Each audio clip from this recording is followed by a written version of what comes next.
આજના આ પોડકાસ્ટમાં આપણી સાથે રાજભાઈ જોડાયેલા છે અને તે આપણે આઈકેએસ અમારો જે સબ્જેક્ટ આવે છે તેનામાં હૃદયકુંજના મણકા ભણવામાં આવે છે તેની વિશે આપણે તે સમજ આપશે. તો રાજભાઈ, આ છે શું જે આપણે ભણાવવામાં આવે છે? મણકા આ બધું છે શું? જે મણકા અમે બાવન મણકા ભણીએ છીએ. આ આણંદાલી કરીને જે સંસ્થા ચાલે છે તેની અંતર્ગત હૃદયકુંજ ચાલે છે. તો હૃદયકુંજની અંદર અમારો મુખ્ય ઉદ્દેશ્ય એવો છે કે સર્વશીલતા ચિંતન, એટલે શ્રેષ્ઠ વ્યક્તિત્વ નિર્માણ કરી દેતા. તો આની અંદર અમે 12 એવા ભાષાઓ, એવા ગુણ કે જેની અંદરથી એક સારું વ્યક્તિત્વ કેવી રીતે વિકસે, એક ઉત્કૃષ્ટ જેને કહેવાય કે એ 52 મણકા જે ભણી લઈને એ જ વિવેકાનંદ, એ 52 મણકાને જે સાધી લઈને તે જ નચિકેતા. એટલે આ મુજબના જે આપણા 52 મણકા છે એને ધ્યાનમાં રાખીને ભણાવવામાં આવે છે. તો આ ખાલી આપણા ભણતર પૂરતું સીમિત છે કે આપણે ક્યાંય બારે કોઈકને જોવા હોય, સમજવા હોય તો સમજી શકીએ? નહીં, આ ખાલી ભણતર પૂરતું જ સીમિત નથી. આ 52 મણકાનો મુખ્ય ઉદ્દેશ્ય જે છે કે સમાજની અંદર જો કોઈ વ્યક્તિ જાય તો તેને કેવા કેવા પરિબળો, કેવા તેના મૂલ્યો હોવા જોઈએ કે જેના લીધે તે એક આદર્શ જીવન જીવી શકે. અને જે કહેવાય કે અત્યારના સમયની અંદર જ આપણે ઘરે ઘરે નચિકેતા બનાવવા હોય, ઘરે ઘરે વિવેકાનંદ, ઘરે ઘરે ચાણક્ય ઊભા કરવા હોય તો આ 52 મણકા જ તેના ઉપયોગી છે. તો કઈ રીતે ઉપયોગી થઈ શકે? એવું તો શું છે એનામાં?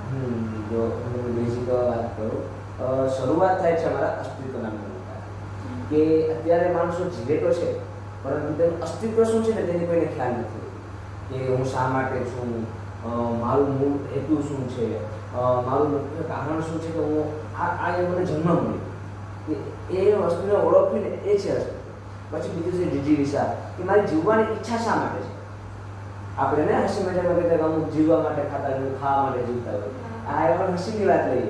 પરંતુ તેની મુખ્ય કે પરમાત્માએ મને અહીંયા અવતાર આપ્યો છે તો મારાથી શું સમાજના કયા કાર્યો કરવાના છે, મારા અવતારો પાછળનો મુખ્ય ઉદ્દેશ્ય શું છે, મારાથી કયા કાર્ય થવાના હશે જેના લીધે હું જીવી રહ્યો છું.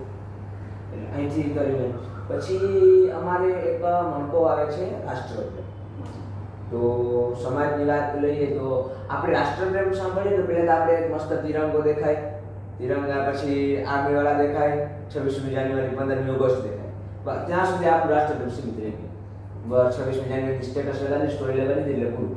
પરંતુ હૃદયકુંજ, આનંદાલય આને બહુ ઊંડાણપૂર્વક છે. રાષ્ટ્રપ્રેમ એટલે શું? શું આપણે માત્ર આર્મીમાં જઈએ તો જ રાષ્ટ્રપ્રેમ? શું આપણે કોઈ પોલિટિશિયન બનીએ તો જ રાષ્ટ્રપ્રેમ? રાષ્ટ્રપ્રેમ એ બહુ વ્યાપક વિષય છે.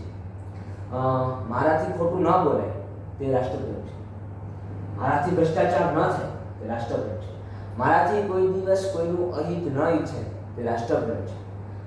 ઇવન કે સમાજના કોઈ પણ કાર્યમાં મારું સફળ યોગદાન હોય, સફળ મારું કે સમાજને સુધારા પાછળ મારે વિચાર એની પાસે સતત કાર્ય રહે, એ પણ રાષ્ટ્રપ્રેમ છે. એટલે રાષ્ટ્રપ્રેમની જે વ્યાખ્યા છે એ આપણે ખૂબ મોટા સ્તરમાં જોઈ શકીએ. તો કેવી રીતે ભણાવવામાં આવે છે? એક શબ્દથી તો કોઈ સમજી નથી શકતું. જો મેં અત્યારે તમને જે રીતે વાત કરી તો એક શબ્દ છે રાષ્ટ્રપ્રેમ. તો એ રાષ્ટ્રપ્રેમની અંદર જે અમારા ગુરુજી છે અતુલભાઈ, તેમના વિચારો આવે, પ્લસ કે એની અંદર અમે એવા મૂલ્યોની ચર્ચા કરી કે આપણે જે બેઠા હોય, વિદ્યાર્થીઓ બેઠા હોય કે કોઈ પણ વ્યક્તિ સાથે, ઇવન આનંદાલયને ઘણી શિબિરો કરે અને ઘણી અલગ અલગ જગ્યાએ જઈ અને આખા અત્યારે સંપૂર્ણ ગુજરાતના આનંદાલય વિકસેલું છે. તો તેના શિબિરો દરમિયાન, ચર્ચા દરમિયાન, મિટિંગ દરમિયાન દર બુધવારે ગુજસભા થાય, તેમાં ચર્ચા થાય કે રાષ્ટ્રપ્રેમ મણકો છે તો તેની અંદર હજી કેવા મૂલ્યોનો સમાવેશ થવો જોઈએ. તો બધા ડિસ્કસ કરીને પછી ભણાવવામાં ડિસ્કસ જ હોય. રાષ્ટ્રપ્રેમ છે કે સમજો કે અમે કે બધાને અમારે એવા મણકા છે, સહકારિતાના મણકા છે, સહસર્જનના મણકા છે, એટલે અમે એકલો જાણે રહે નહીં પરંતુ બધાને સાથે લઈને ચાલીએ. એટલે નાનામાં નાના વ્યક્તિના લઈને અમે ત્યાં મોટા રહે, ત્યાં પદ પ્રતિષ્ઠાને કોઈ માન નથી, ત્યાં વ્યક્તિના વિચારોને માન છે. એટલે એ વ્યક્તિ કેવા વિચારો કરે? રાષ્ટ્રપ્રેમ બધાના મનની અંદર કોઈ અલગ વ્યાખ્યા છે. અત્યારે મારી વ્યાખ્યા છે, તમારા મનની અંદર કોઈ બીજી વ્યાખ્યા હશે, દર્શક મિત્રોની અંદર કોઈ બીજી વ્યાખ્યા હશે રાષ્ટ્રપ્રેમની. તો બધાની મત મુજબનું ચાલે, એટલે બધાને પૂછે કે તમારા મત મુજબ શું છે. એવી રીતે કેમ કે સર્વાનો મત જે થાય ને તેના પર માની એક મધુ પર પ્યોર લોકશાહી કે બધાનો જે મત હોય ને તેના પર કાર્યરત થવાનું છે. આ તો તમે અભ્યાસક્રમની વાત તો પરીક્ષામાં કઈ રીતે પૂછાય કે એક એટલે એવો શબ્દ આપેલો હોય તેના ઉપરથી તેનું વિસ્તરણ કરવાનું હોય કે કઈ રીતે પૂછાય? નહીં, એ રીતે ન હોય. વાસ્તવિકતા સાથે તેને જોડે.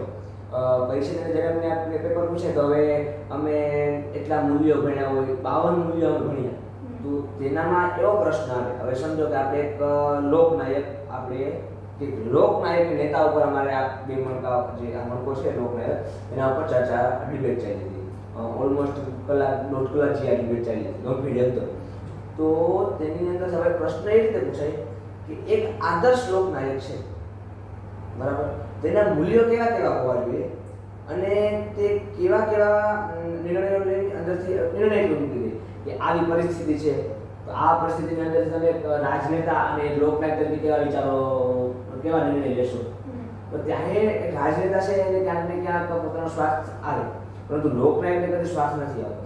તો એવા પછી જે 52 મણકા છે એ 52 મણકા લોકનાયક જીવતો હોય છે, એવા પણ લોકનાયક હોય છે. તો તે બધાનું વિસ્તરણ અને આજુ સમન્વય કરીને અમને આ જે છે બનાવવામાં આવે છે.